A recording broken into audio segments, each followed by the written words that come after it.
The announcement appeared in the Times on a damp Thursday morning, tucked neatly between a shipping forecast and a society wedding notice. A death notice, unremarkable to the casual eye, until one read it a second time.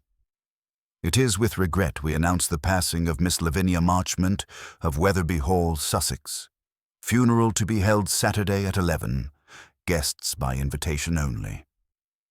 The peculiarity: Lavinia Marchmont was, by all reliable accounts, still very much alive when the notice was printed.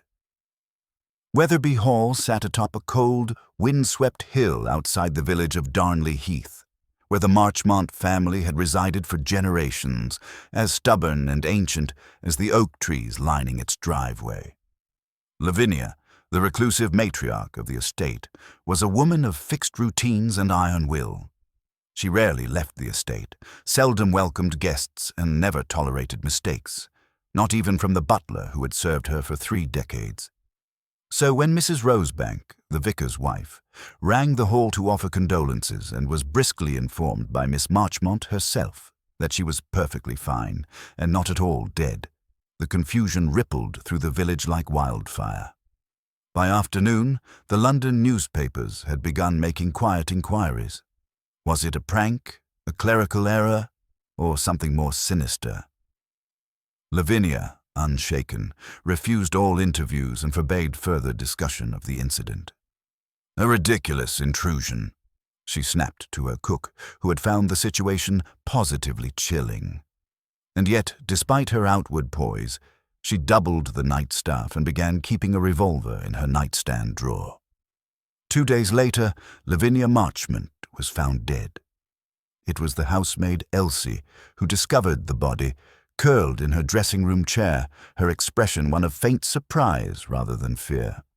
There were no signs of forced entry, no sounds heard in the night, no indication of struggle. Just a faint trace of something bitter in her teacup and the newspaper open beside her, the same Times that had first predicted her demise. Inspector Kershaw from the local constabulary declared it an unfortunate coincidence. Poison, yes. Suicide, possibly. But to those in the village, and even more so to those within the hall, there lingered a sense of something wrong, something orchestrated. It was the solicitor, Mr. Giles Penbury, who reached out to Hercule Poirot.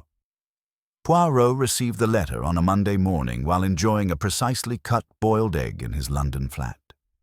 The envelope was cream-colored, thick, and sealed with old-fashioned wax. The letter inside was formal, almost apologetic, requesting his discreet intervention in a case that might, to some, appear closed. It included a clipping of the original death notice and a simple postscript. How can a woman's death be announced before it occurs, unless someone was planning it?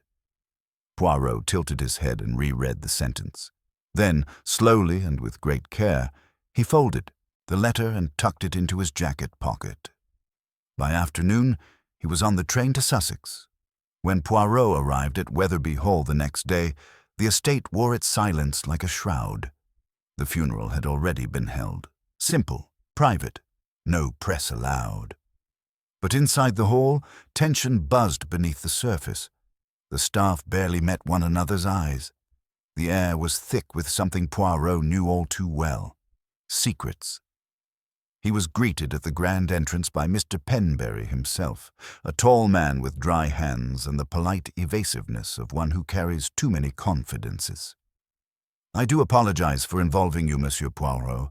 The police believe it's closed, but I have my doubts." Poirot's mustaches bristled gently. "You speak of a woman whose death was published before it occurred, monsieur. You're quite right to have doubts." Penbury led Poirot into the drawing-room where a large oil painting of Miss Marchmont dominated the space. She looked down with sharp grey eyes, as though watching her own posthumous investigation with disapproval. "She received the paper that morning," Penbury said softly, "and she grew fearful, paranoid. She asked me to review her will. Changed it, in fact. The new version is not without implications." Poirot's eyebrows rose. "Changed in whose favor?" Penbury hesitated. Her niece, Miss Julia Marchmont, previously excluded from the will, now the primary beneficiary. And this change? Was it widely known? Not officially, no. But Weatherby Hall is not a place where secrets remain secret for long. Poirot sat forward. You suspect Miss Marchmont's death was no accident. I believe it was a message, and whoever sent it, I think they live here still. Poirot requested to remain at the Hall for several days, under the guise of assisting with the late Miss Marchmont's estate. The staff and family were told he was an advisor from London, sent to help organize household records and legal matters. Poirot did not correct the misunderstanding. In fact, he found it most convenient. By the end of the day, he had made his initial observations. The niece, Julia Marchmont, vivacious, modern, and fond of gin at odd hours, spoke of her aunt with a curious mixture of fondness and resentment. She was brilliant, really, but very particular. Never approved of how I live. She offered Poirot a sharp smile. Still, she came around in the end, didn't she? Then there was Major Alton Marchmont, Lavinia's cousin, who ran the estate's dwindling finances with the grim precision of a retired soldier. Lavinia made enemies, he muttered, as if talking to himself. She enjoyed power too much, but poison, that's not how we do things in this house. The housekeeper, Mrs. Pritchard, loyal to the end, refused to believe it was anything other than a terrible mistake. The notice was printed early. People do things like that all the time. They must, don't they? Poirot nodded gently. Of course, madame. Sometimes they do, and sometimes they do not. That night, in the warmth of his guest room overlooking the darkening moors, Poirot sat down with the timeline of events. The death notice, the tea, the will, the silence of the house. Someone had planted fear. Someone had written a future and made it true. As he laid his notebook down, Poirot said quietly to himself, "It is not only the death that interests me. It is the announcement. The one who writes of death before it happens is either mad or very certain indeed." And in the shadows of Weatherby Hall, someone was watching. The next morning at Weatherby Hall was colder than the last, a light frost clinging to the hedges outside the library windows. Poirot, rising early and impeccably dressed as always, found satisfaction in the symmetry of the breakfast table, though he frowned at the haphazard arrangement of the toast rack. He corrected it before taking his seat. By 9 o'clock, Poirot had summoned each of the household residents to the morning room under the pretext of conducting a final clarification of Miss Marchmont's revised estate. He sat behind a small writing desk, a modest pile of documents in front of him, and a look of quiet attentiveness in his eyes.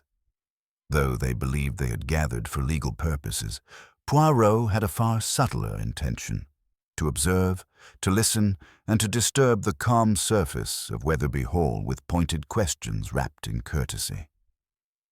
The first to arrive was Julia Marchmont. She breezed into the room in a green wool dress and silk scarf, carrying a cigarette case engraved with her initials. She kissed Poirot on the cheek without hesitation, as though they were old friends. "Monsieur Poirot, I do hope all this tedium is nearly over. I've barely slept a wink in this house." "Grief, mademoiselle, or something else?" Poirot asked gently, his fingers steepled. "Oh, it's not grief," she said with a short laugh. "Aunt Lavinia and I were complicated. She raised me, yes, but it was hardly maternal affection. Still, it feels strange, doesn't it? Being named in a will so soon after a death that was printed in the paper before it even happened." "Very strange indeed," Poirot replied. "You are aware, of course, that the original will excluded you." Julia's smile remained. "Oh, I was informed. Aunt Lavinia made sure of that. Her will was just another way of keeping score." Poirot made a small note. Julia had motive, opportunity, and a glib manner he did not trust. But there was a brittleness to her defiance, something too rehearsed. He let her go with a polite nod. Next came Major Alton Marchmont, tall and broad-shouldered, wearing a tailored blazer even indoors. He stood stiffly before the desk, his chin slightly lifted, like a man waiting to be reprimanded. "I trust this won't take long," he said without sitting. Poirot studied him for a moment.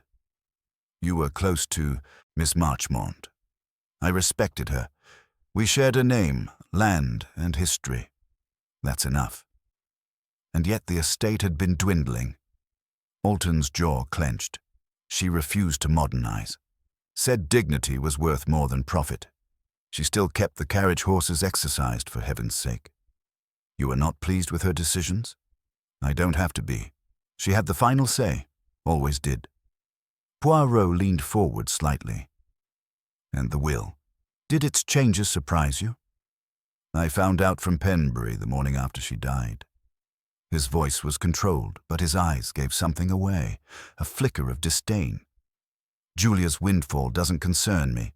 I've no intention of contesting anything." "Very noble of you, Major," Poirot said smoothly, watching the man's fingers twitch. "But tell me, did you also receive the Times the morning her death was announced?" Alton narrowed his eyes. "Of course. Same as everyone. She was furious." "Indeed." Poirot let the silence linger, then gestured for the next to enter. The housekeeper, Mrs. Pritchard, appeared next, clasping her hands tightly together as she sat. Her hair was pinned in the same severe bun as the day before, and her boots were polished to a shine. "I still don't understand why you're here," she said, her voice shaking just slightly. "Miss Marchmont didn't trust strangers." "Ah, but she invited death, did she not?" Poirot said, tilting his head. "Or rather, death invited itself, and you were in the house when the notice appeared." Mrs. Pritchard stiffened. "I was, and I thought it must be a mistake. But Miss Lavinia, she took it badly, said it was a message." "From whom?" "She didn't say. Just kept pacing and muttering about betrayal. Told me to fire the butler, but changed her mind an hour later. Something had unsettled her." Poirot nodded. "Did she change her routine?" "She stayed in her room more, locked the door, asked for food to be brought on trays. And yet, the night she died, she drank her tea as usual. I prepared it myself, as I always do. It was her blend, Darjeeling with a dash of lemon. Nothing strange." Poirot made another note. A poisoner would not risk detection unless confident the method would be overlooked. He thanked her and asked her to send in the companion. Miss Edith Grove entered shyly, a woman of 35 with downcast eyes and fingers that worried the edge of her sleeve. "I'm not sure what I can offer," she said. "Miss Marchmont only recently hired me.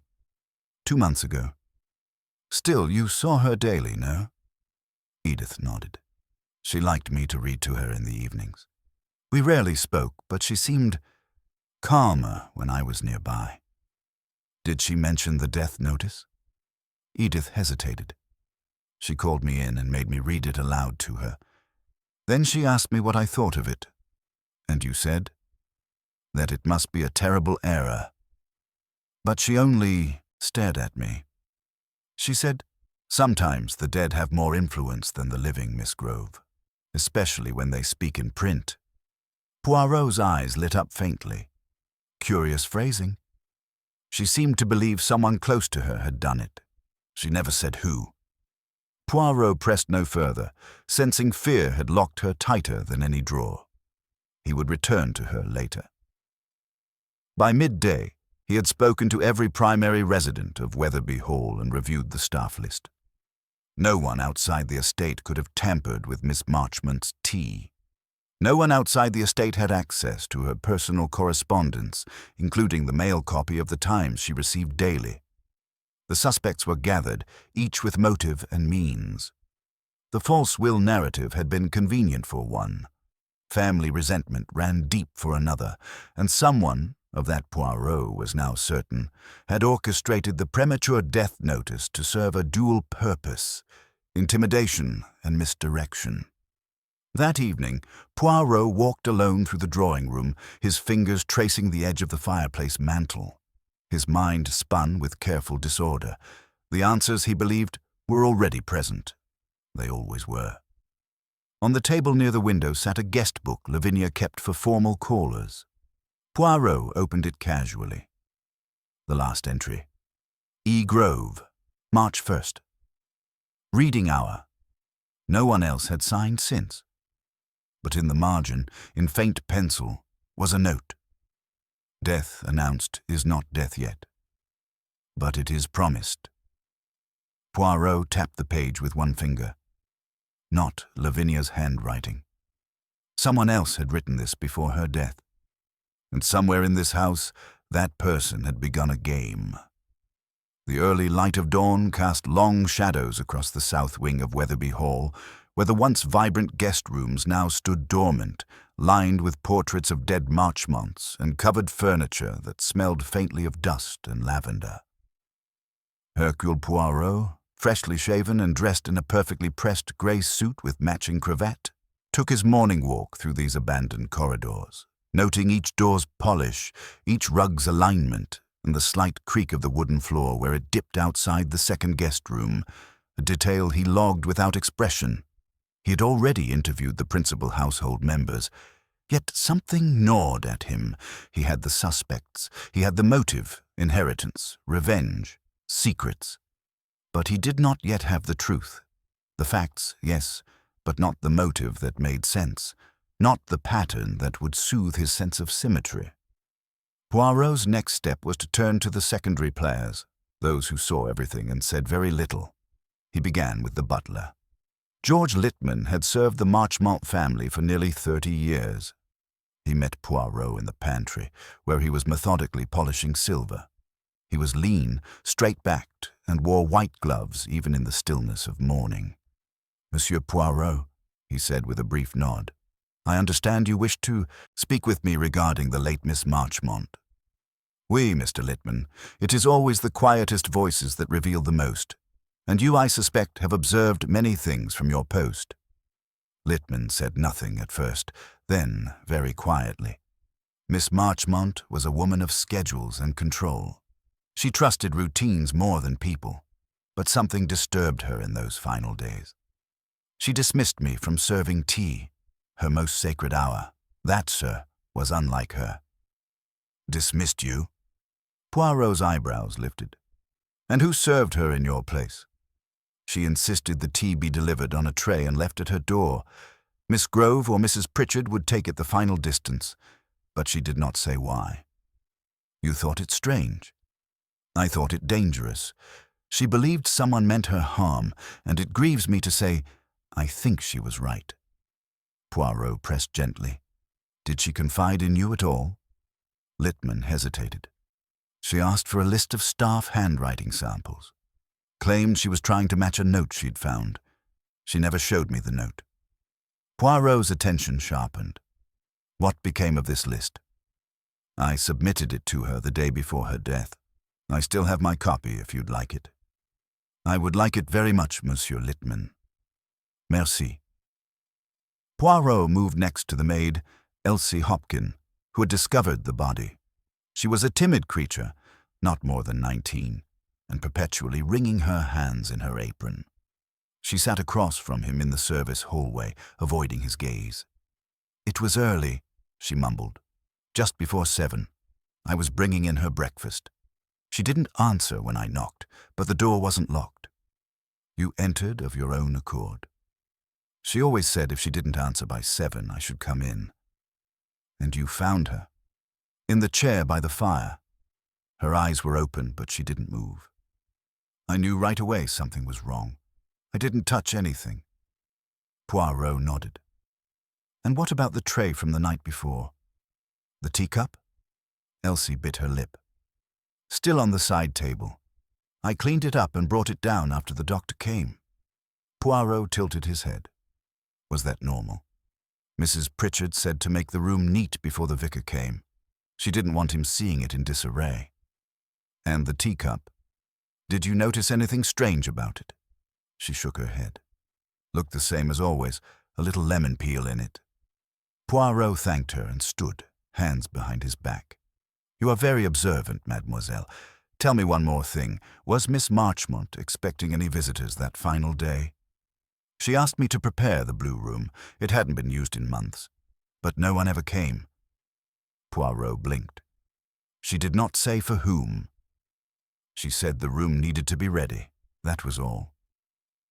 An unannounced guest, a changed will, a poisoned tea, a death foretold. By early afternoon, Poirot had returned to the library.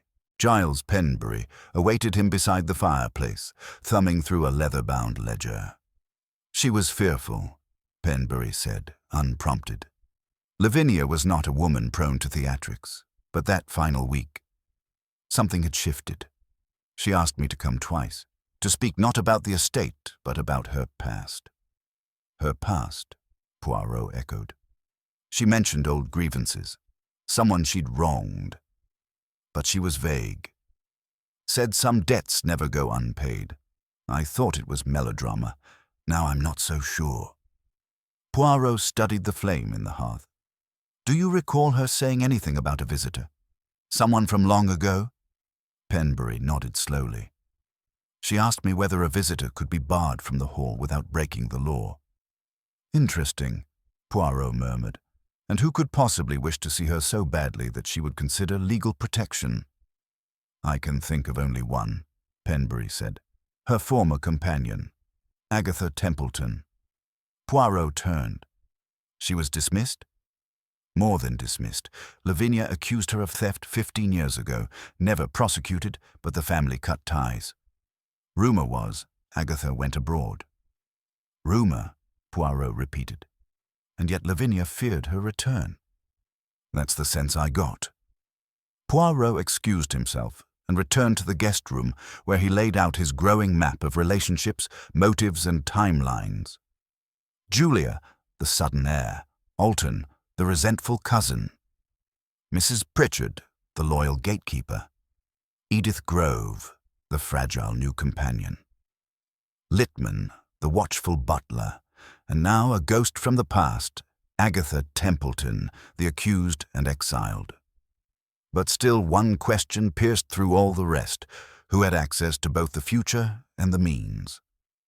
He examined the list Littman had provided, handwriting samples from each member of the staff.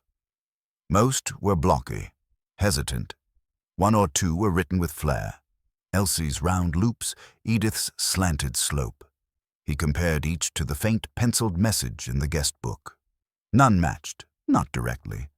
But Poirot's eyes caught something, the note's peculiar phrasing. "Death, announced, is not death yet, but it is promised."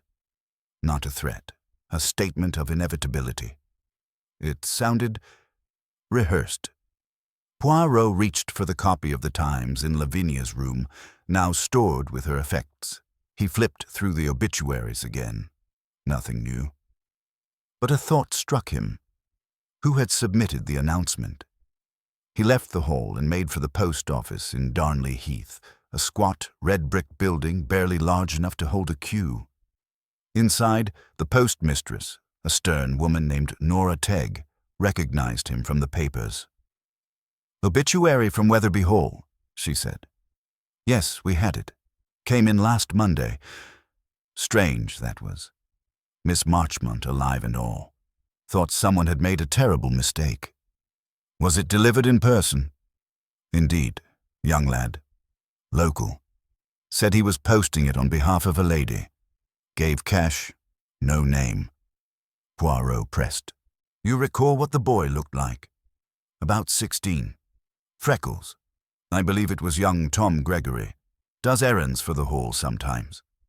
Poirot bowed. "Madame, you have been most helpful." Returning to Weatherby Hall, Poirot was silent. Someone within had used young Gregory to send the death notice.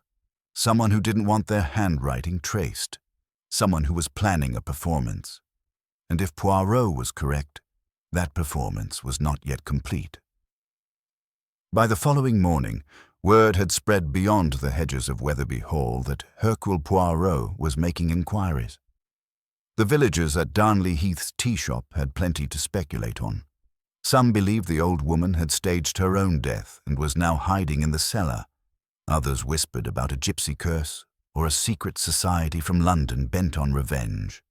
None of them guessed the truth, but Poirot knew the soil was fertile now. Someone within the hall would feel pressure.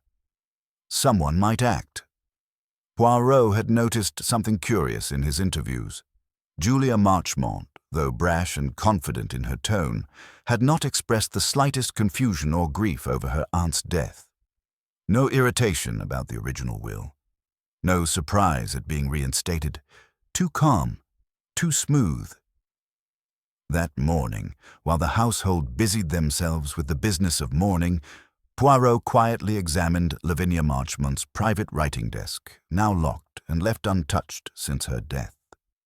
It had been stored in the rear study on the second floor, and Giles Penbury had arranged access.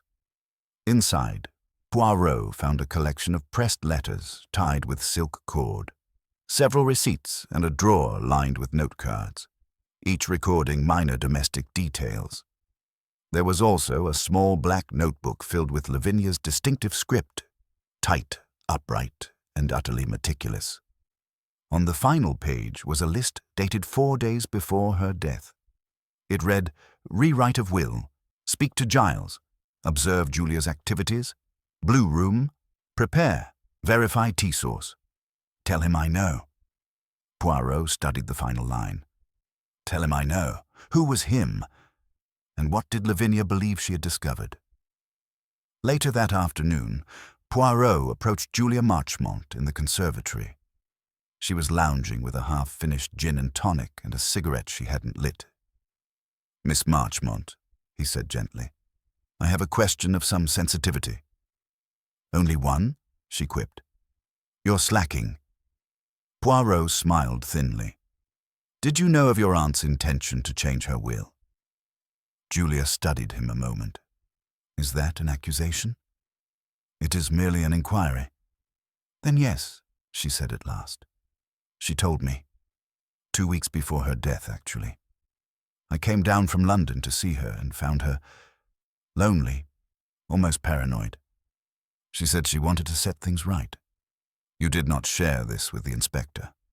I didn't think it mattered. It matters greatly, particularly since you benefit." She narrowed her eyes. "Are you suggesting I poisoned her?" "I suggest nothing, mademoiselle, but I ask this. Where were you on the morning the obituary was submitted?" Julia blinked, a bit too slowly. "I was here, in the hall." "Not in Darnley Heath?" "No." Poirot nodded politely and excused himself. By that evening, Inspector Kershaw arrived, summoned by a message from Poirot. The inspector was a solid, middle-aged man with a mustache that failed to live up to Poirot's standards and an air of faint annoyance. "I thought we'd close this," he said. "And yet, mon ami, you will allow me to demonstrate otherwise." Poirot laid out his sequence. Lavinia Marchmont had received a premature death notice. She had grown increasingly suspicious. She had changed her will, shifting all to her niece Julia. She had noted, specifically, her concern with Julia's activities. The tea, the locked door, the blue room, and now Julia's claim to have known of the will's revision in advance, a fact she had conveniently withheld from the police. Kershaw chewed his lip. "It's circumstantial, but cumulatively persuasive." The inspector sighed. "What do you propose?" "That we examine Julia's room, quietly." With Julia out on a walk, they took their opportunity. Her chambers were elegant but sparse. Too sparse. Poirot moved quickly, opening drawers, glancing behind paintings, testing the edges of her wardrobe lining. Inside a hat box, beneath a stack of scarves, was a scrap of paper folded into quarters. Poirot opened it. It was an early draft of the obituary, nearly identical to the one published. Same phrasing, same date. Except this one had a different name. Agatha Templeton. Kershaw raised an eyebrow. She was going to kill someone else? Poirot shook his head. No, she was threatening Miss Marchmont by invoking the name of someone she feared. But why keep it? Because people who stage things always admire their own cleverness. Poirot had it delivered to a handwriting analyst in London that evening, and by the next morning, confirmation returned. The draft had been written by Julia Marchmont. When confronted, Julia at first denied everything. Then, seeing no escape, she lashed out with indifference. "I didn't poison her," she said coolly. "I wanted to scare her. That's all. She was brittle and proud. She needed a little shaking." "You forged an obituary to shake her," Kershaw said with disbelief. "She cut me off for years. Then out of nowhere she softens. I thought it was a trick. So yes, I made her believe someone dangerous was coming for her. To rattle her, but I didn't kill her." Poirot spoke quietly. "And yet she died." "Not by my hand," Julia insisted. "I swear it. She'd grown paranoid. Maybe she poisoned herself by accident." "Or someone else took advantage of the chaos," Poirot replied. Kershaw sighed. "I'll have to bring her in." "The forgery alone is criminal." Poirot agreed, but something still did not sit right with him. The false obituary had panicked Lavinia. But was that alone enough to kill her? 2 days later, the medical examiner called. "It's not what we thought," he said. "It wasn't the tea. The poison, belladonna, was found in the lemon peel." Poirot stood very still. "The lemon?" "Yes, and it was inserted, not soaked. Intentionally placed, not naturally steeped." Someone had tampered with the peel, not the tea, and only someone with access to the kitchen at a precise hour could have done it. Julia, for all her cleverness, had no contact with food preparation. Poirot returned to Weatherby Hall immediately. He requested another conversation with Mrs. Pritchard. "You prepared the tea?" "Yes, monsieur, as I always did." "And the lemon?" "I sliced it myself." Poirot studied her. "Did anyone else enter the kitchen that afternoon?" "Only Miss Grove. She came for a water bottle." Poirot nodded. "Would you say she was calm?" "She was trembling. Always trembling." Poirot returned to Edith Grove's room. She answered his knock with a vacant expression, her eyes darker than before. "Miss Grove," he said softly, "tell me, why did you sign the guest book that night?" Her eyes widened. I didn't." "But your name is there." She hesitated. "I never touched it." Poirot laid the book on the table. "Someone signed it to make it seem you were merely a bystander, but I do not believe that is true. You were more than a companion. You were a daughter figure, perhaps even more than that." She folded her arms tightly. "She trusted me." "But not with the will." Tears filled her eyes. "I thought she would. She promised." "And then she gave it all to Julia," Poirot said gently. Edith did not deny it. She merely looked at the window. "I only wanted her to see that Julia still frightened her. I thought the forged notice would make her doubt. I didn't mean for her to die." Poirot's voice dropped. "You forged nothing, Miss Grove. You placed the poison." She turned sharply. "No." Poirot stepped closer. "The lemon, Miss Grove. Only you had the access, the moment, the silence, and only you knew her precise habits. But you left a mark. Your handwriting in the guest book, your trembling, your absence of surprise." She broke. "She promised me. She said she had no one left, but when Julia returned, she changed, like I never existed." Poirot said nothing more. He let the silence do its work. Edith Grove was arrested that evening. Edith Grove's arrest sent a ripple through Weatherby Hall that no one had expected. Not the staff, who had come to see her as the meek, invisible presence always tiptoeing through the halls, nor Julia, who upon hearing the news simply scoffed and declared the whole thing impossible.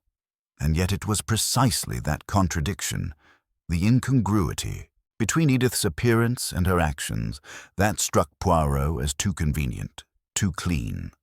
For though Edith had confessed, her words were wrapped not in guilt but in grief, and her confession had come not under pressure but with a kind of resignation.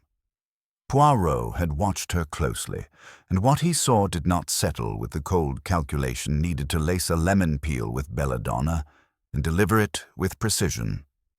No, Edith Grove was wounded, that much was clear, but he was no longer sure she was the one who had struck. He walked the perimeter of the library alone the next morning, tracing a path in the rug that Lavinia Marchmont had once paced. His mind returned again and again to that cryptic final entry in her black notebook. Tell him I know. But who was him? Penbury, Alton, Littman, someone she suspected, someone she feared. Poirot requested to see the contents of the safe in Lavinia's study once more. Penbury obliged, albeit with the weariness of a man who had hoped all this was behind them.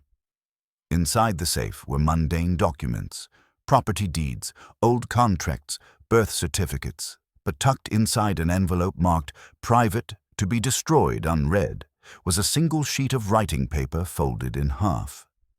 Poirot did not open it, not yet.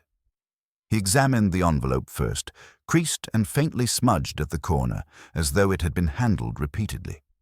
The handwriting on it was Lavinia's. He unfolded the page slowly. It was a letter, never sent. To whoever finds this, if I am gone, I fear it was not by chance. I have made many enemies in my life, some earned, others inherited, but only one I regret. My brother's son, Alton. He has always smiled with his teeth, and I have long wondered if he meant to outlive me. Poirot's expression did not change, but his eyes hardened slightly. Alton Marchmont had always presented himself as the indifferent cousin, the disinterested landholder with no designs on inheritance. But now Poirot recalled a small thing. Alton had never once asked about the tea, or the lemon, or Edith's confession, as if none of it surprised him, and yet it wasn't enough. Poirot needed movement. He needed contradiction. So he planned what he always planned in these matters, a test of character thinly disguised as conversation. He found Alton on the East Terrace, reading the Racing Post, a cigar held with a precision learned at Sandhurst. "Major," Poirot said pleasantly, "a moment of your time." "Of course, Monsieur Poirot." He folded the paper carefully. "Come to tell me it's all over, I hope." Poirot gave a faint smile. "Nearly. But I remain puzzled." "About what?" "About Miss Grove. A woman of such fragility and yet such conviction. Do you believe her capable of calculated murder?" Alton shrugged. "You've seen the quiet one snap. Perhaps she was tired of being invisible." Poirot paused. "And yet she had no gain, no inheritance, no position secured by Miss Marchmont's death. Why then would she kill her?" Alton tilted his head. "Some people don't need profit, only closure." Poirot nodded. "So unlike yourself, Major. You strike me as a man of practicality, purpose." Alton gave a short laugh. "I like things neat, yes. And yet your cousin's death was anything but neat. Poison in a lemon, a forged obituary, a will rewritten, all quite untidy." There was a flicker, just the slightest one, in Alton's brow. Poirot caught it like a hunter glimpsing a broken branch in the woods. "Still," Alton said after a beat, "it's fortunate the will went to Julia. She'll sell the place, I expect." "Do you approve?" "I'm indifferent. The Hall's been draining the family for decades." Poirot shifted slightly. "You were here the day Miss Marchmont received the Times, yes?" "Of course." "Did you read the obituary?" "I did. And I thought it a joke in very poor taste." Poirot tilted his head.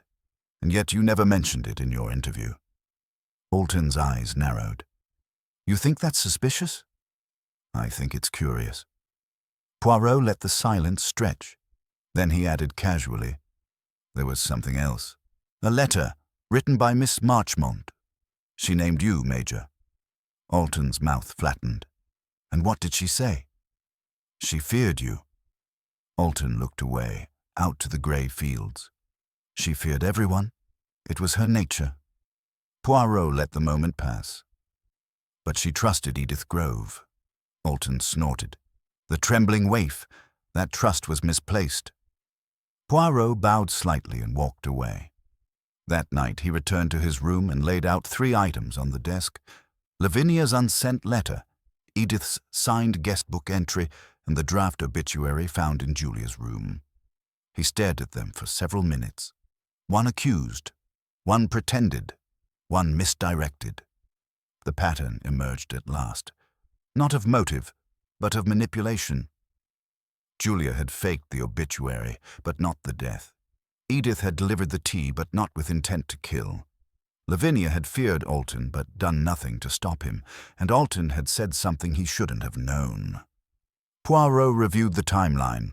The letter in the safe was dated 2 days before Lavinia's death. It had never been posted. And yet, when Poirot had quoted from it to Alton, the Major had not blinked at the name. He knew it was him. There was no surprise, only calculation. The next morning, Poirot made one last request of Penbury. Have the Hall's kitchen records ever included delivery slips for produce? Yes. Miss Marchmont insisted on them. May I see the past weeks? They were archived neatly. Poirot sifted through them until he found the one dated the morning before Lavinia's death. One item stood out: lemons, delivered by hand, verified by A. Marchmont. Poirot tapped the page. Belladonna is not a powder.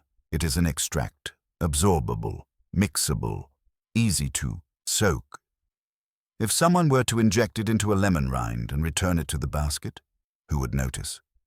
Only someone who knew exactly when tea was taken, when the lemon was sliced, and who had access to verify the delivery unsupervised.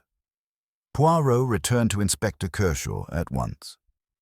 Major Alton Marchmont tampered with the lemons.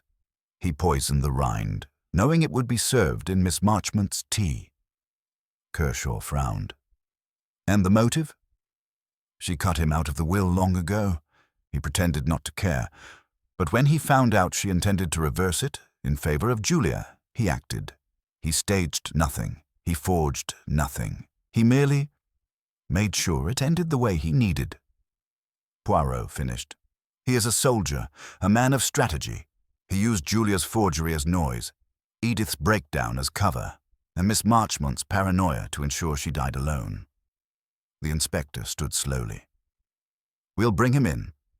Poirot nodded, but gently. Men like Alton do not break. They calculate, so let us show him the mathematics are no longer in his favor. And so, the game moved to its final phase. The morning broke pale and windless over Weatherby Hall as Inspector Kershaw returned with 2 constables in plain clothes. No sirens, no fuss. Just a quiet knock at the front door and a short exchange with Littman, who ushered them in with the same reserve he applied to polishing the silver. Poirot had insisted the arrest be handled without spectacle. The peacock does not cry before it strikes, he had said. It watches. Then it closes the trap. Alton Marchmont was found in the billiards room, lining up a shot he did not take. He turned slowly at the sound of footsteps and offered a sardonic smile. Come to shoot a few rounds, gentlemen. Inspector Kershaw stepped forward. Major Marchmont, we have reason to believe you were involved in the death of Miss Lavinia Marchmont. You are hereby requested to accompany us for questioning. Alton set the cue down carefully and straightened his jacket. Of course, always happy to clear things up. He did not flinch, nor did he ask what evidence had prompted the shift in suspicion. He followed the officers with the calm of a man who had rehearsed this possibility and found himself unmoved by it. But Poirot was not convinced that Alton believed he had lost. Not yet. The Major's mind was like a tightly packed suitcase, layered, compartmentalized, carefully zipped. That evening, as the news of Alton's detainment spread through the hall, a silence took hold of the household deeper than any that had come before. Julia, for once, had nothing clever to say. Mrs. Pritchard spent the evening seated in the servants' hall, staring into her cold teacup, and Edith Grove, who had not been released but had been allowed to return under restriction pending further inquiry, remained locked in her room, speaking to no one. Poirot, meanwhile, took his supper alone, reviewing his case file again from the beginning. The death notice, the revised will, the poisoned lemon, all of it fit. But even as he turned the puzzle pieces over again and again, something still whispered at the edge of his thoughts. Incomplete. Not wrong. Just unfinished. He was not the only one unsettled. At 9:30, Giles Penbury arrived in Poirot's study unannounced, pale and visibly shaken. "There's been a break-in," he said without preamble. Poirot set down his fork. "Where?" "In Lavinia's personal archive, the attic storeroom." Poirot stood immediately. "What was taken?"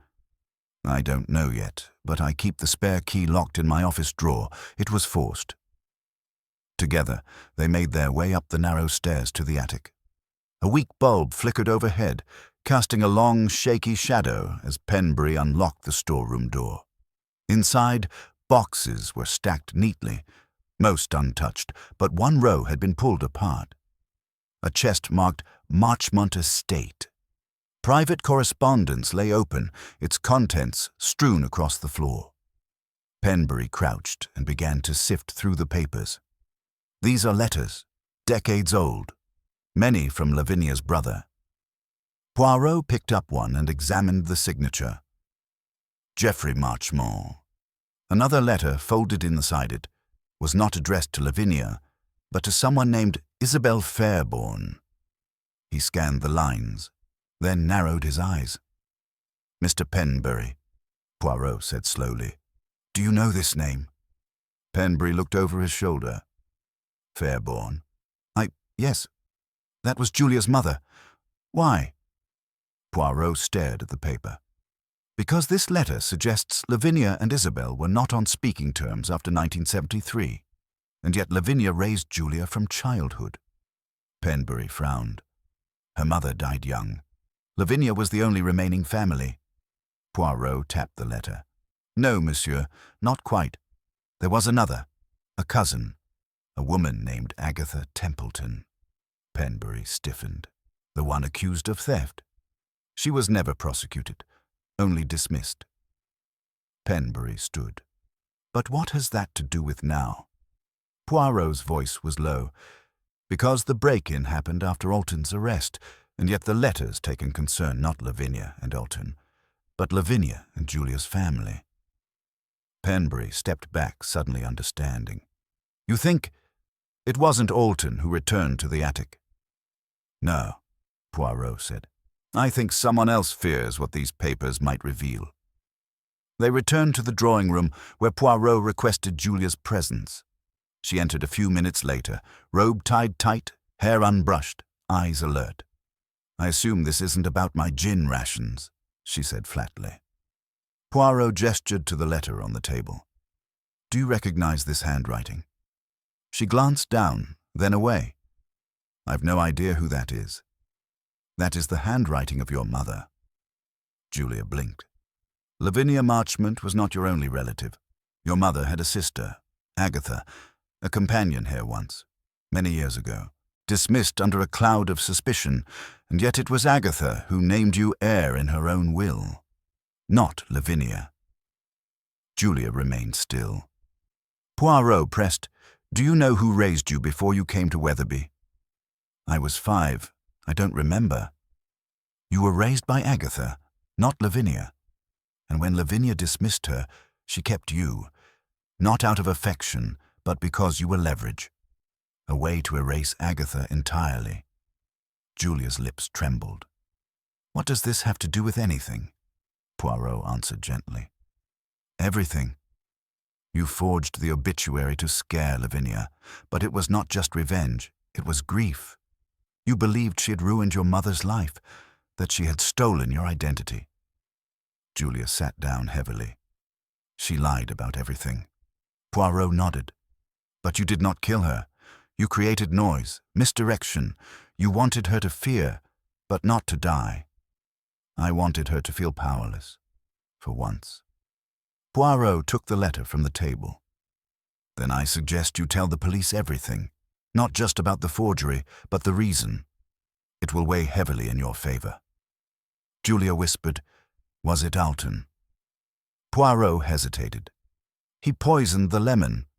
But you must understand, this entire affair was a house of resentment. Lavinia created it, and each of you, in your own way, added to its walls. Just then, Littman entered the room, a note in hand. Poirot took it, unfolded it, and read aloud. The arrest has caused a stir, but Major Marchmont remains cool. He denies all, requests a solicitor. Trial may take weeks. Poirot folded the paper.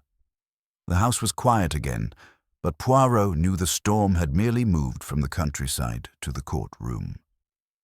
Still, one thing remained to be done. He returned to Edith Grove's room. She sat at the edge of her bed, hands in her lap. I did not kill her, she said. I know. She promised me a place here. She gave you a place, but not security, and that was her final cruelty. Poirot placed a single envelope on the table beside her. She left this. It names you as recipient of a private bequest. A cottage in Dorset. Quiet. Paid in full. Edith looked up slowly. She did. She did. Poirot paused. But she never told you. She needed your gratitude more than your peace. A mistake many make. As Poirot left the room, the pieces had settled. Alton had committed the crime. Julia had forged the storm. Edith had delivered the drink, but not the death. And Lavinia, in the end, had orchestrated her own downfall by sowing fear into every room she occupied. Justice had been set in motion. But peace, Poirot thought, was something the Marchmonts had never known. Weatherby Hall felt strangely hollow in the days following Alton Marchmont's formal indictment. The air inside was quieter, yes, but not in the way that precedes rest. It was the silence of disruption, of a place rearranged by force. Lavinia Marchmont's presence, for all its rigidity and control, had at least provided structure. With her gone, the grand house drifted like a ship cut loose from its moorings. Poirot stayed on, not because he was needed. Inspector Kershaw had everything he required, but because there remained questions to which Poirot, in his peculiar way, still sought answers. Not about guilt, not any more. Alton Marchmont had confessed once presented with the lemon delivery slip and Lavinia's handwritten letter naming him. His admission had been measured, emotionless, lacking remorse or denial, as if he had merely executed a decision long considered. She was cruel, Alton had said during his confession. To everyone. To me. To herself. Poirot had not disagreed, but cruelty, he'd mused, is not the same as justification. Still, it was not Alton's fate that preoccupied Poirot in the aftermath. It was the effect his arrest had on the rest of the household. For Weatherby Hall, though the scene of only one death, had endured the emotional ruin of many. Julia, now legally confirmed as Lavinia's heir, found herself surrounded by papers, debt records, repair notices, and an estate staff that did not look her in the eye. She attempted to assert herself at first, rearranging furniture, issuing instructions to Mrs. Pritchard, asking Littman to call her Miss Marchmont. But the role didn't fit. It slid from her shoulders like an ill-fitted coat. Poirot observed her over several days.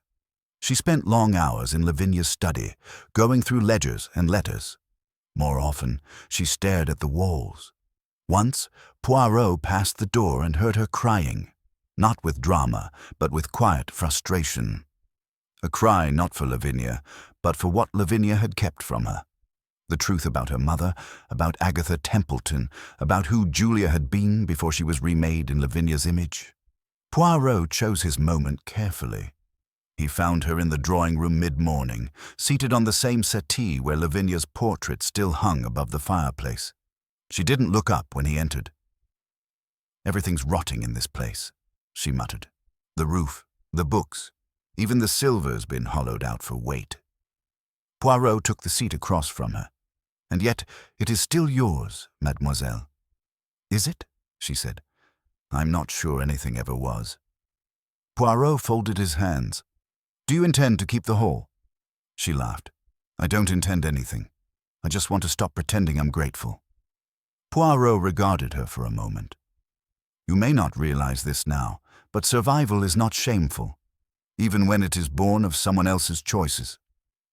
Julia turned her head. "What am I supposed to do with all of this? The land, the money, the ghosts." "Perhaps begin," Poirot said gently, "by deciding what you want, without fear or inheritance or Lavinia's shadow." She said nothing, but she didn't look away either. Elsewhere in the hall, Edith Grove remained an island. Though officially cleared of all suspicion, her relationship with the household had shifted. She was no longer the harmless companion. She was the woman who had nearly been charged with murder. And perhaps worse, she had been close enough to Lavinia to know her fears, but not close enough to be named in the will. Poirot visited her again on the 4th day after Alton's arrest. She was in the conservatory, reading aloud to herself from one of Lavinia's books, something she had done for the late mistress nearly every evening. "You still read aloud?" Poirot asked, not unkindly. She nodded. "Habit, I suppose, or maybe comfort." Poirot took a seat near her. "You feel betrayed?" Edith closed the book. "By Lavinia?" Poirot inclined his head. "She made me feel seen," Edith said softly. "Useful? Safe. That's what I wanted. Not wealth, not power, just belonging." "And when she gave it to another," Poirot said, "you believed yourself replaced." "She lied to all of us," Edith replied. "But the lie she told me hurt because I believed it." Poirot reached into his coat pocket and handed her a small parcel wrapped in tissue. "What is it?" she asked. "A ring," Poirot replied. "Yours. Lavinia had it appraised and set aside in a drawer. An heirloom, but not of the Marchmont line. Of your mother's?" Edith hesitated. "My mother?" "Agatha Templeton." Edith looked up in disbelief. Poirot nodded. "She was your aunt, but it was more than that. You were never merely a companion. Lavinia knew who you were, and she let you stay, I believe, out of guilt." Edith's hands trembled as she held the small parcel. "Why didn't she tell me?" "Because to do so would have meant acknowledging that she had broken more than a family. She had broken a life." Edith unwrapped the ring but did not put it on. She stared at it as though unsure it would fit. "Perhaps," Poirot said, standing, "now you will decide what you wish to be." Downstairs, the staff carried on with their duties under the weight of uncertainty. Littman was the only one whose manner remained unchanged, silent, precise, unfaltering.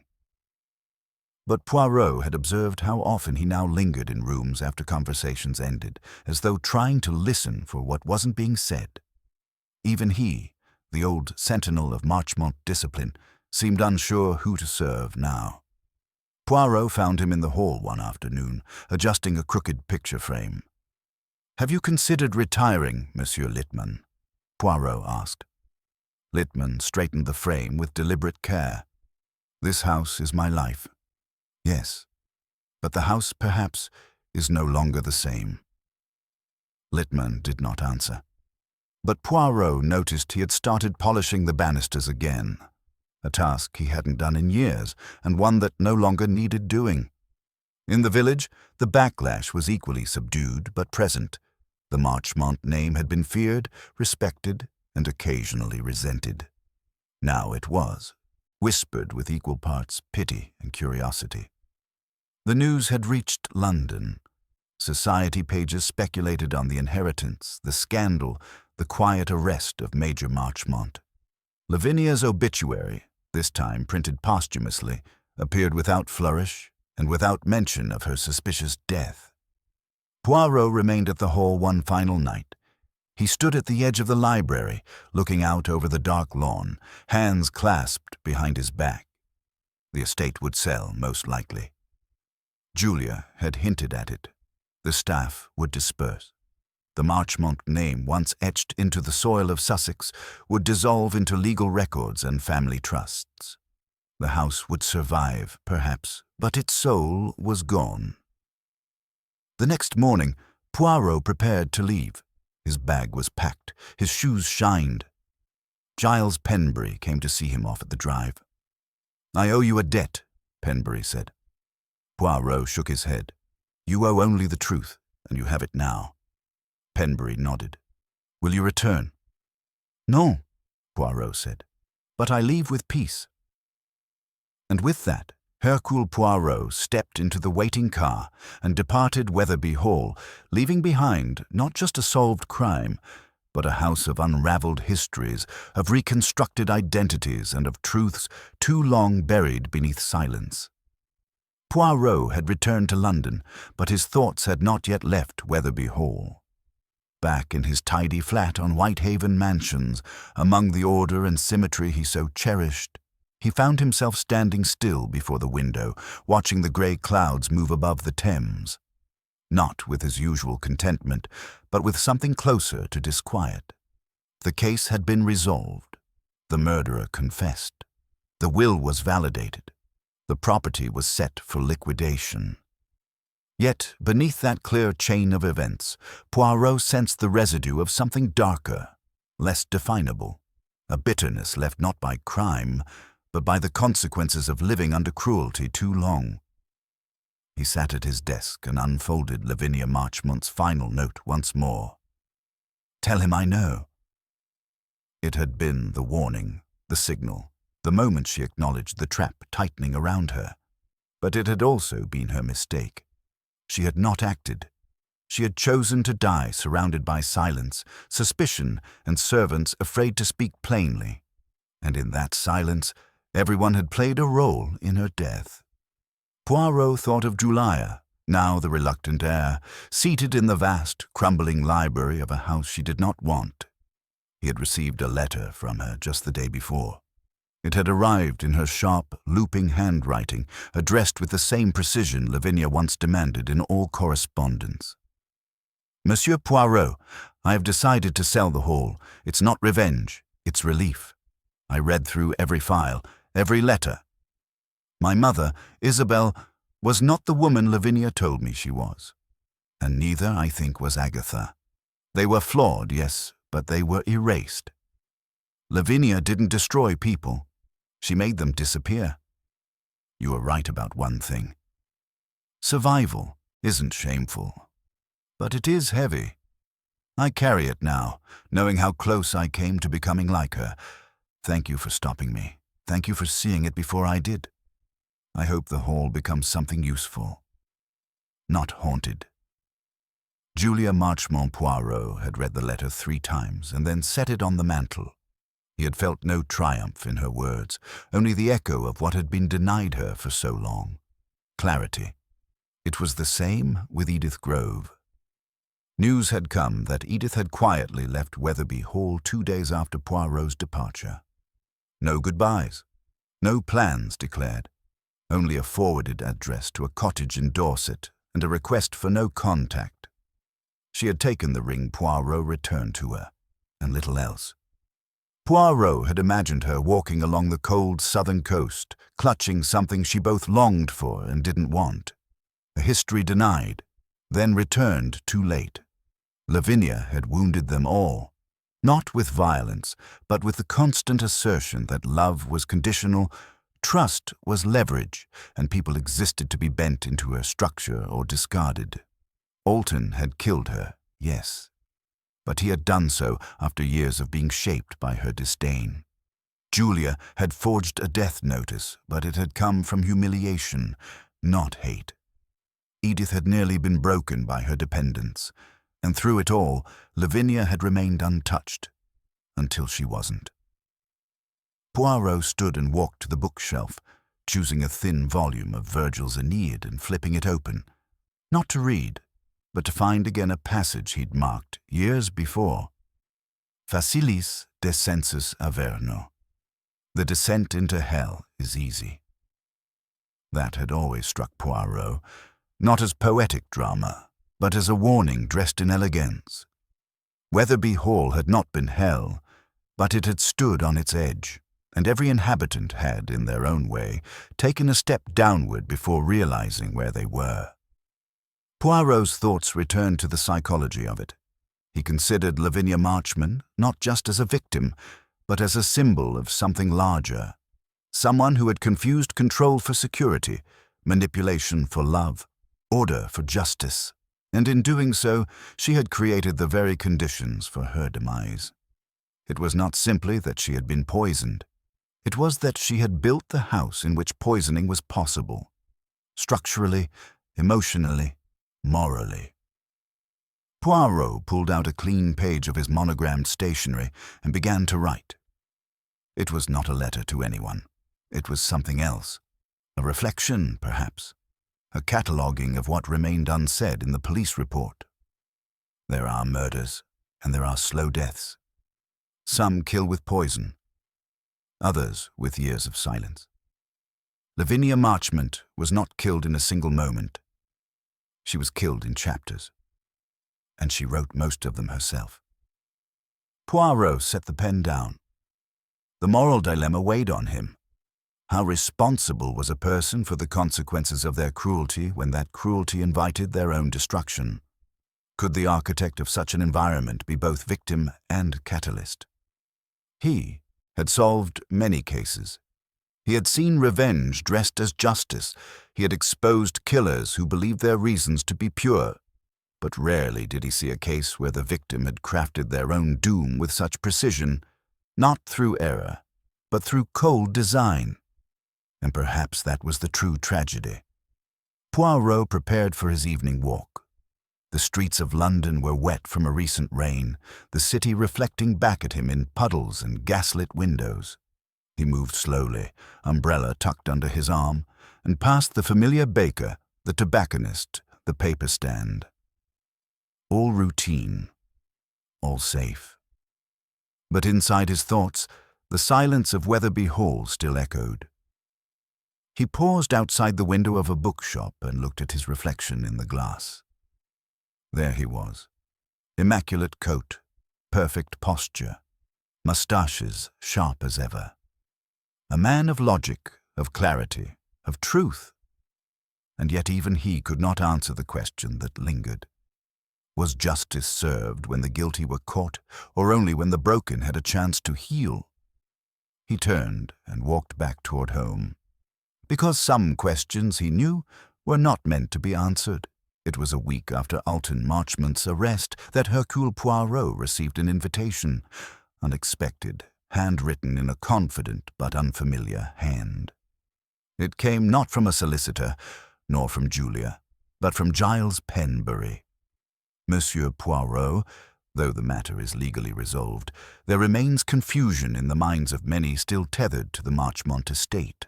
Staff, townsfolk, and certain family members now at a distance. They whisper of forgeries, confessions, shifting airs, and motive without clear shape. I believe the air must be cleared, thoroughly, definitively. Would you do us the honor of gathering all relevant parties at Wetherby Hall one final time to present your conclusions? Not for court, but for closure. Respectfully, Giles Penbury Poirot accepted. And so it was that he returned, one last time to the draughty, echoing halls of Wetherby. The rooms looked much the same, though their occupants had subtly changed. Julia, dressed in subdued grey, had taken up residence in the smaller east chamber rather than Lavinia's grand suite. Mrs. Pritchard moved with less stiffness, but with an air of retreat. Littman remained a statue, and Edith Grove had not been seen for days. The constables were long gone. Only questions lingered. They gathered as requested in the morning room. The chairs had been arranged in a semicircle facing Poirot, who sat at the old mahogany desk where Lavinia herself had once issued quiet orders.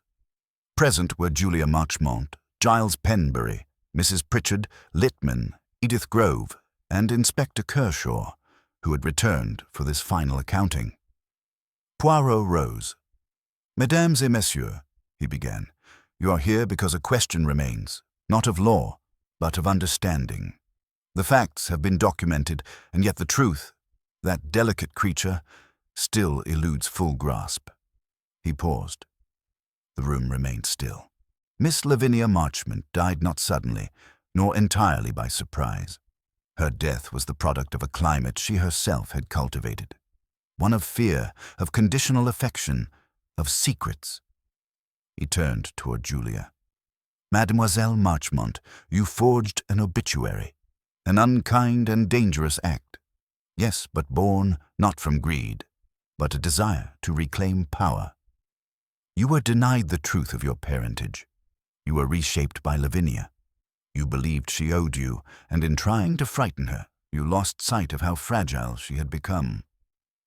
Julia met his gaze, but said nothing. Poirot turned next to Edith Grove. "Mademoiselle Grove, you delivered the tea. You feared you had done wrong, but you did not. You were manipulated by kindness that came with strings. Your guilt was misplaced, for your crime was only faith in someone who saw you as furniture." Edith looked down at her lap. Poirot paced slowly. Alton Marchmont, now in custody, did indeed poison the lemon rind. He had motive, means, and opportunity. But perhaps more dangerously, he had a quiet certainty that he deserved the estate more than anyone else. Lavinia had wounded him in her own way, emasculated him, he would claim. But let us be clear, what he did was murder, calculated, efficient, and without visible regret. Penbury murmured, "Why the lemon?" "Because it left no taste, no residue, only a delay, long enough to escape suspicion. It was Lavinia's habit, and therefore the perfect weapon." Poirot stopped at the desk and retrieved a small object from his coat, a folded envelope. This was found in Lavinia's safe, unopened. It contained her final revision of the will, unsigned. In it she left Weatherby Hall not to Julia, nor to Alton, but to Miss Grove. The heads in the room turned toward Edith, who froze, mouth slightly ajar. Poirot continued. "She never signed it. Perhaps she hesitated. Perhaps she knew what such a gift would do. Or perhaps she feared it would not be respected in time. Either way, it remained here, unread." Mrs. Pritchard blinked. "Then Miss Grove was meant to have it?" Poirot gave a slight nod. "Perhaps. But the law cannot uphold intention alone." He placed the envelope down. "I tell you all this not to rewrite the conclusion, but to show how each of you stood close to the center of a storm that none of you truly created. Lavinia was its architect. Her choices framed your responses, but the true tragedy lies in what was left unsaid." Poirot now turned to Penbury. "You asked why I agreed to return. It is because this house does not need another death. It needs understanding." He faced the room fully. Miss Marchmont's death was a culmination, not a mystery of blood and fingerprints, but of psychology. She created a world in which no one trusted fully, in which kindness was currency and silence was strength. Alton exploited it. Julia mirrored it. Edith broke beneath it, and the rest of you kept it polished and quiet. Littman, for the first time, showed the faintest twitch in his jaw. Poirot sat. "You may wonder, does this make you guilty? No, but you are now responsible. You carry forward what she left behind, and it is for you to choose whether that legacy continues in fear or whether it ends here." Silence fell. Giles Penbury stood slowly. "And what would you have us do?" Poirot's voice was gentle. "Sell the Hall if that is what must be done, but do not forget what happened here. Do not bury it in polite conversation. Speak it. Record it. Let the next tenants feel no ghosts." Julia, still seated, asked, "What about Alton?" Poirot gave a tired sigh. The courts will handle him. But justice, mademoiselle, is rarely symmetrical. What he did is only one part of what allowed it to happen. He rose once more, gathering his things. This, then, is my final word. The crime is solved, the questions are closed. But the people, the lives, they must now proceed as individuals, not shadows of Lavinia Marchmont. He walked to the door. Behind him, no applause, no thank yous, just reflection. As he stepped into the cold corridor and felt the draught along the floorboards, Poirot allowed himself a small nod of approval, not for the solution, but for the release. Not every mystery was about murder. Some were about freeing people from the long echo of power used without mercy. Weatherby Hall would not survive, but perhaps those who had endured it might. 2 days after the gathering in the morning room, Hercule Poirot sat once more in the train compartment bound for London. Gloved hands folded over his cane, suitcase precisely stored above him. Outside the window, the English countryside rushed by, fields rolling in early winter mist. Yet his mind was not on the journey ahead, but on what had come full circle behind him. Though he had already delivered his conclusions, something had remained unfinished, a subtle pressure behind the eyes, a puzzle box with one latch still unfastened. It was not guilt. Poirot did not suffer uncertainty about his deductions, but he did suffer unresolved details, and one, in particular, had begun to tap gently at his consciousness. It had come to him in the form of a letter, not Julia's, not Edith's. A much older letter, one of Lavinia's, unearthed during the attic break-in, briefly overlooked, but eventually returned to Penbury's hands and forwarded to Poirot for review.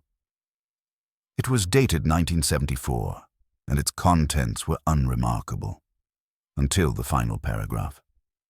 There is no future for the Marchmont estate, not with Alton, and not with the girl. The girl has too much of Agatha's blood in her veins. She asks questions. She doesn't obey. I've corrected her behavior, but I do not trust her loyalties. The girl. Julia. Except in 1974, Julia would have been only 6 years old, and that single phrase, corrected her behavior, had struck Poirot like a misstep in an otherwise carefully rehearsed dance.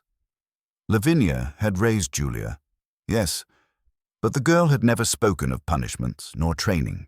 She had described her childhood as controlled, yes, but only vaguely.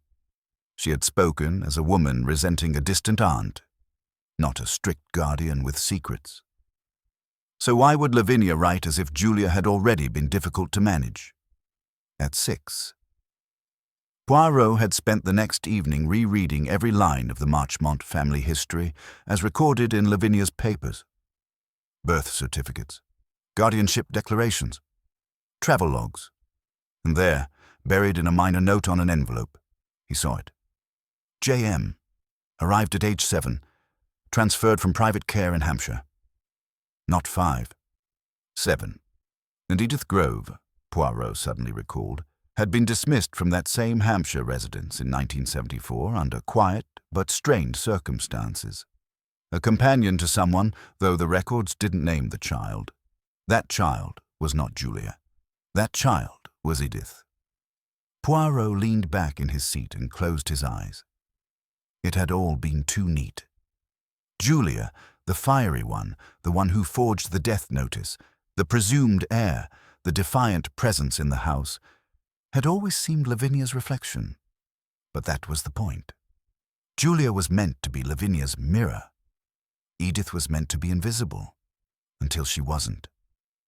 Poirot saw it now, clear, terrible, inevitable. Julia Marchmont had been adopted. Yes, but later. She had been brought in after Edith had already spent her early childhood under Lavinia's watch.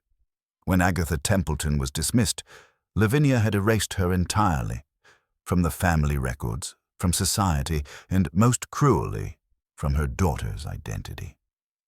Edith Grove had not been the cousin's child.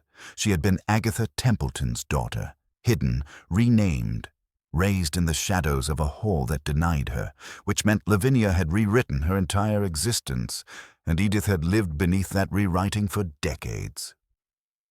Poirot opened his notebook and began to write the conclusion he had not spoken aloud in the morning room. The motive for murder is often found in the present, but the root is almost always buried in the past. Edith Grove did not kill Lavinia Marchmont, but she wanted to.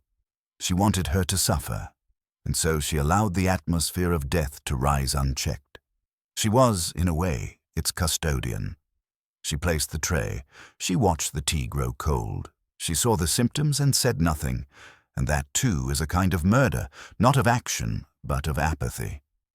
But that alone was not enough. Alton had poisoned the lemon. That much remained true, but he had not acted independently. He had been nudged. Poirot saw it now in retrospect.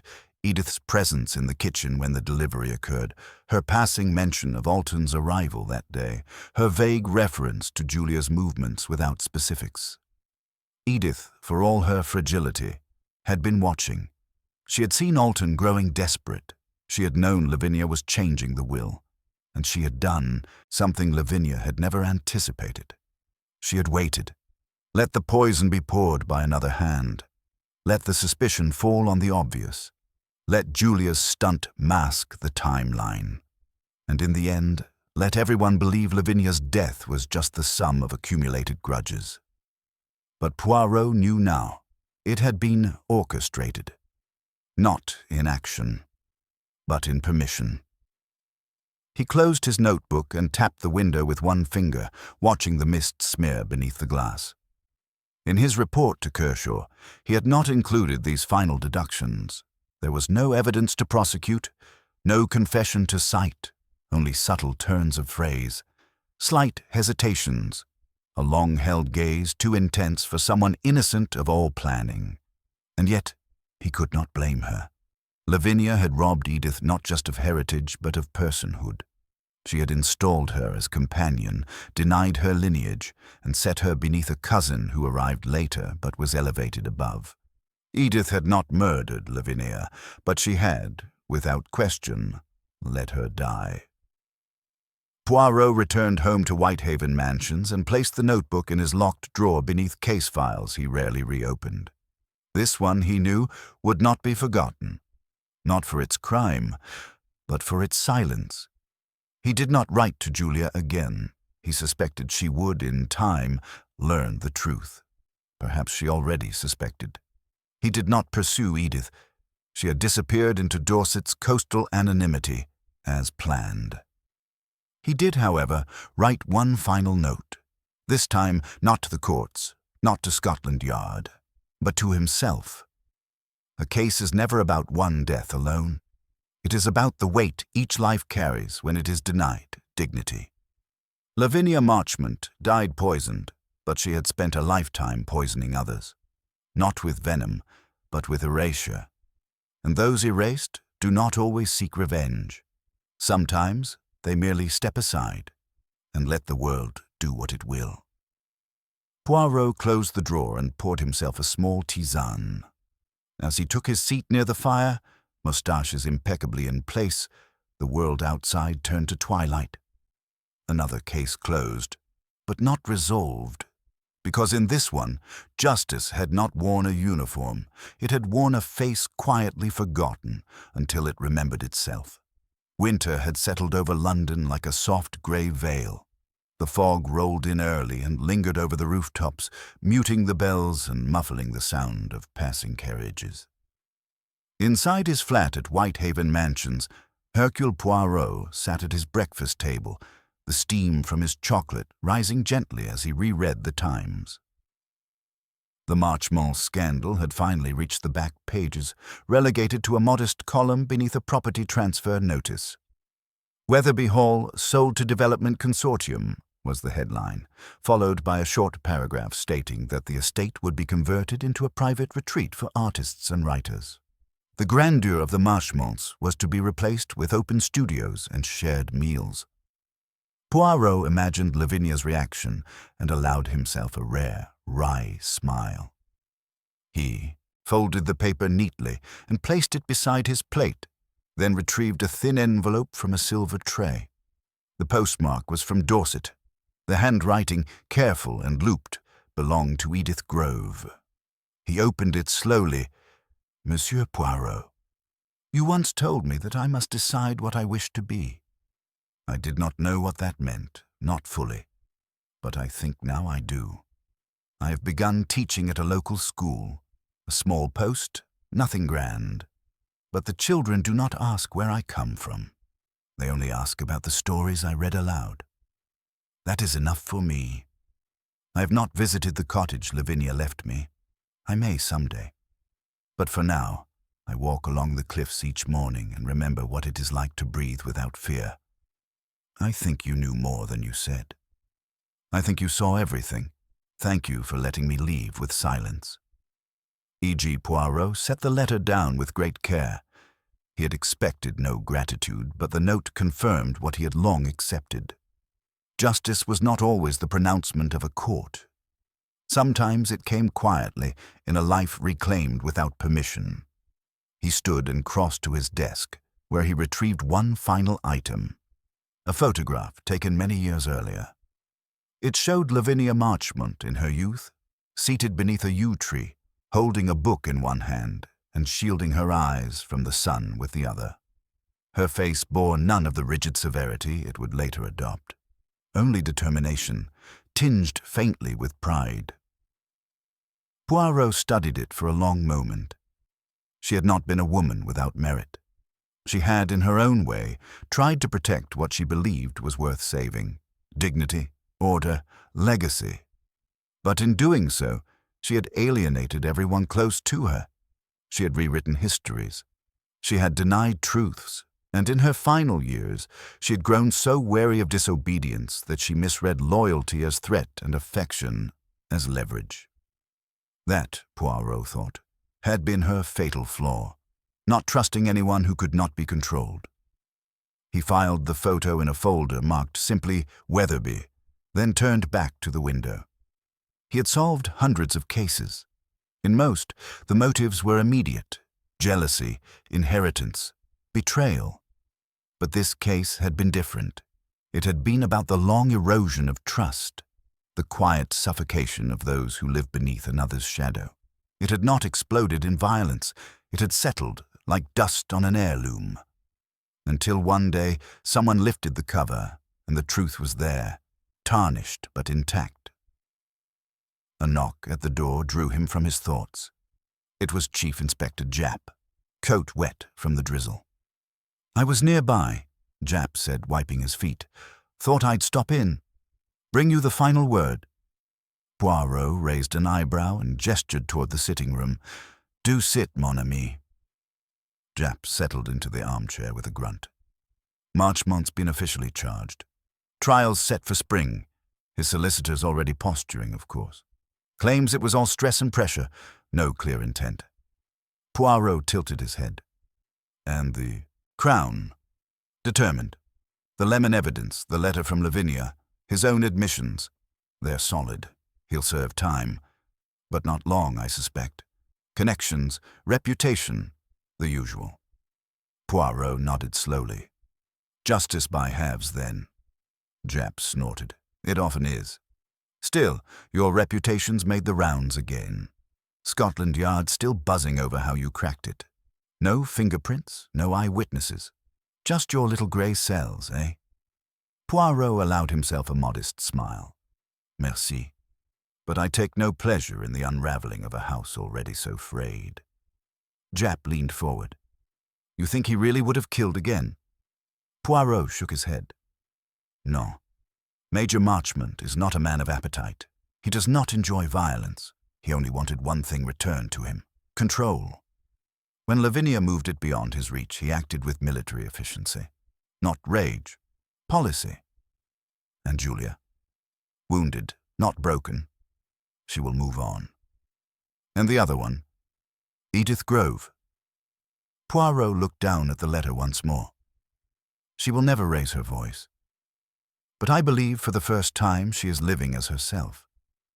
Japp sat back. "You really think she—" Poirot held up a hand. Do not ask what cannot be proven. She did not poison anyone. And yet, she let the board shift. She moved no pieces, but she tipped the table. Japp exhaled. You ever get tired of all this, Poirot? The lies? The masks? Poirot smoothed the crease from his lapel. On the contrary, my friend, I find it reassuring. For no matter how clever the deception, the truth always reveals itself. Not by force, but by patience. He rose, walking toward the fire as Japp stood to leave. Will I see you at Scotland Yard next month? Japp asked. Poirot smiled faintly. Perhaps, or perhaps I will spend the winter tending my books and straightening my pictures. Japp grinned. Somehow I think trouble will find you regardless. As the door shut behind him, Poirot returned to the fire, hands clasped behind his back. Outside, the sky darkened further. The day was closing. He picked up the letter one final time and read Edith's words again. Thank you for letting me leave with silence. He had, because not every truth must be spoken aloud. Some are better carried quietly by those who have earned their peace. In the end, justice had been done. Not perfectly, not loudly, but fully enough. Poirot sat. He sipped his chocolate, and he waited for the next knock at the door, knowing it would come. Because where people lived, there would always be secrets, and Hercule Poirot would always listen. The weeks drifted by, and as February settled in with its sharp winds and grey skies, Hercule Poirot remained in London, occupied by little but thought. The great detective's cases had slowed, inevitably, as they did each winter, but in the silence between engagements, it was not the puzzles unsolved that filled his mind. It was Weatherby Hall. He had not intended to think of it further. He had told himself that justice had found its path. The poisoner had confessed. The estate had been sold. The wounded had begun to walk new roads, and yet something about the house and the people who had lived within it lingered with rare tenacity. It was not guilt. Poirot did not believe he had failed. It was not sorrow. He had known far grimmer tales. No. What clung to him like a stubborn thread was the moral ambiguity of it all. The truth had been uncovered, yes, but it had not roared. It had emerged slowly, quietly, and with too many voices sharing the burden. In his sitting room, Poirot began to write. Not a report, not a letter, but a private memorandum, a record, perhaps, of what had happened.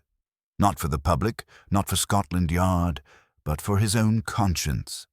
The death of Lavinia Marchmont was not an act of singular evil, nor one of madness. It was a chain reaction, years in the making, struck not by rage but by the gradual corrosion of decency. Every person in her house carried a wound she had inflicted, and every one of them, in their own way, stood back and watched her fall. He paused, tapping his pen lightly on the blotter. There had been no villain in the traditional sense, no mustache-twirling mastermind, only people, flawed, angry, sad, and at the center of it all, Lavinia herself, not innocent, not entirely undeserving, but human nonetheless. He wrote on. It is fashionable in fiction to view the murdered as martyrs. Lavinia was no such figure. She manipulated, dismissed, and punished. But even the cruel do not always deserve the ends they meet. Her legacy is not one of pity, but of warning. Power without kindness becomes rot, and eventually even the strongest house built on fear begins to buckle beneath its own silence. Poirot set the pen down. From the mantel, the fire crackled softly. The room was warm, tidy, and quiet, the way he liked it. He glanced to the side table, where a new case folder waited unopened. A theft in Knightsbridge. Nothing violent, little at stake. Yet he had not yet touched it. He crossed to the window and gazed out onto the street. Pedestrians bustled by in their coats, unaware of him, unaware of the thoughts held in the stillness of this room. Poirot had never been one for ghosts. He believed in logic, in motive, in deduction. And yet Weatherby Hall had left him with the distinct impression that a house could hold echoes not of the dead, but of the unspoken. He thought of Julia Marchmont, now living in a modest townhouse in Surrey, having sold the estate for a sum that surprised even her. She had written only once more, a short note. It is gone. The house, the name, the weight of it. I do not know who I am without it, but I know who I am not, and that is enough. Poirot had smiled when he read it. For all her posturing, she had done what few do. She had changed. He thought of Edith Grove, walking along the coastal cliffs, living among children who asked her to read, not to explain. A woman who had nearly been erased, now writing her own chapters. She had sent him no further letters, but silence, Poirot believed, was her way of saying thank you. And he thought, lastly, of Alton Marchmont, still in custody, awaiting sentencing. The army man who had long believed himself entitled, only to find himself undone not by strength, but by precision, by his own need to win. He turned from the window and returned to his desk. There, he reached for a small black box, one of his few sentimental possessions. Inside was a collection of tokens from his greatest cases, a fragment of cufflink from Styles Court, a chess piece from an affair in Venice, a ribbon from a woman who had lied with elegance. And now he added one more item, the corner of the forged obituary Julia had written. The edges were crisp, the ink still dark, a fiction that had begun a reckoning. He closed the box with a gentle snap. In the end, Poirot believed this case had taught him something even his great little grey cells had rarely paused to consider. The truth, while essential, is not always clean. That resolution may still leave wounds, and that sometimes the greatest justice comes not in the courtroom, but in the quiet transformations that follow. He rang for his tisane and prepared his evening slippers. There would be other cases, other liars, other shadows, but Weatherby Hall would remain distinct in his memory, not for its grandeur, nor for its poison, but for how the people within it had carried their pain like heirlooms, passing it on until the chain finally broke. Poirot glanced once more at the sealed memorandum on his desk. He would not publish it. He would keep it quietly as a reminder that even in victory, the human heart remains the most complex mystery of all. Spring came to London not with warmth, but with a soft drizzle that blurred the outlines of the city. The streets were wet, the Thames sluggish under grey skies, and Hercule Poirot walked slowly along the embankment, gloved hands behind his back, lost in thought. The Marchmont affair had concluded months ago. Alton had been sentenced, 8 years, reduced to 5 for military service and good behavior, as expected.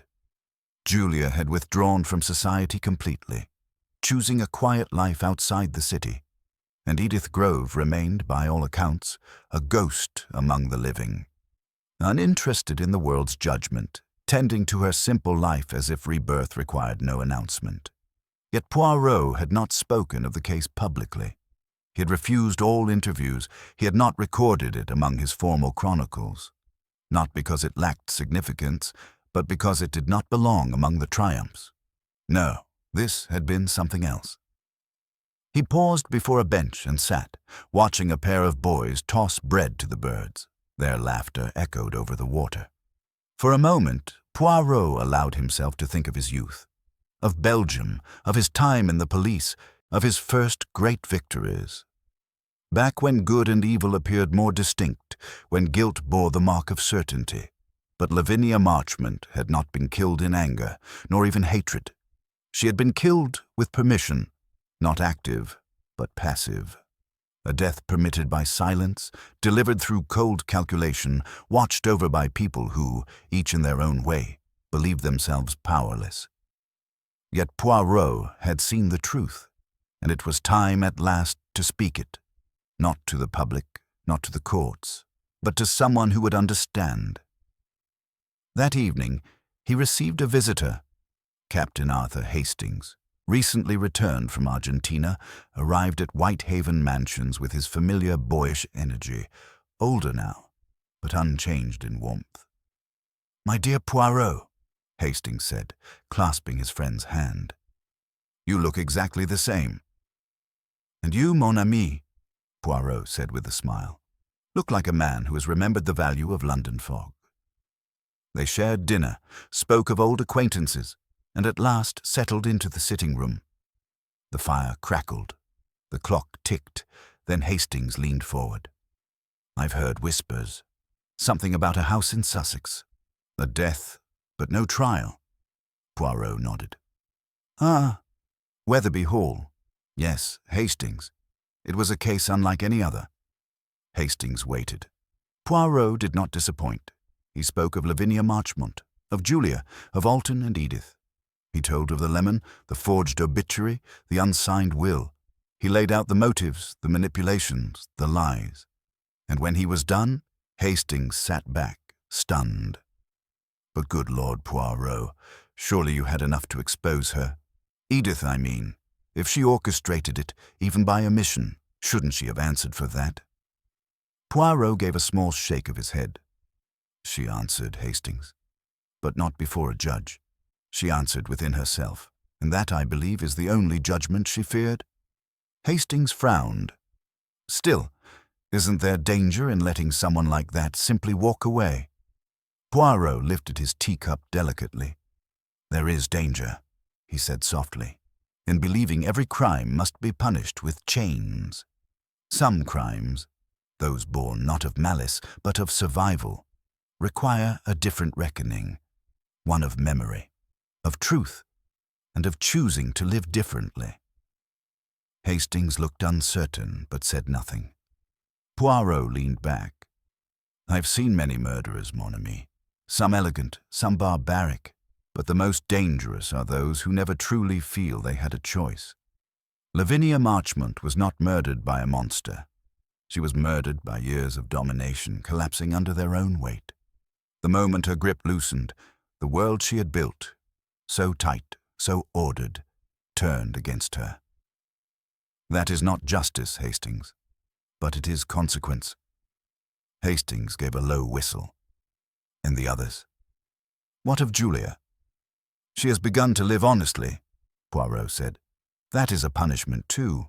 She will spend her life reckoning with how close she came to becoming Lavinia herself." "And Alton?" "He will return to society. They always do, but he will never again command a room." The room fell quiet. Then Hastings asked the final question, the one Poirot had known would come. "And what of you, old friend? How did this case leave you?" Poirot was silent for a long moment. Then he answered, "It reminded me that order, true order, is not merely the alignment of facts. It is the healing of what disorder has harmed. We cannot always imprison cruelty, but we can expose it, we can end it. That, I think, is enough." Hastings nodded slowly. "You always see what others don't." Poirot smiled. "Because I look not for what they hide, but for what they cannot." He stood, straightened his cuffs, and crossed to the window. Outside, the city lights shimmered through the rain. Hastings joined him. They stood in silence. The past did not need repeating. It had been seen, named, survived. And for Poirot, that was the final reveal. Not a culprit dragged into light, but the quiet, unmistakable truth. That some mysteries end not with justice, but with release.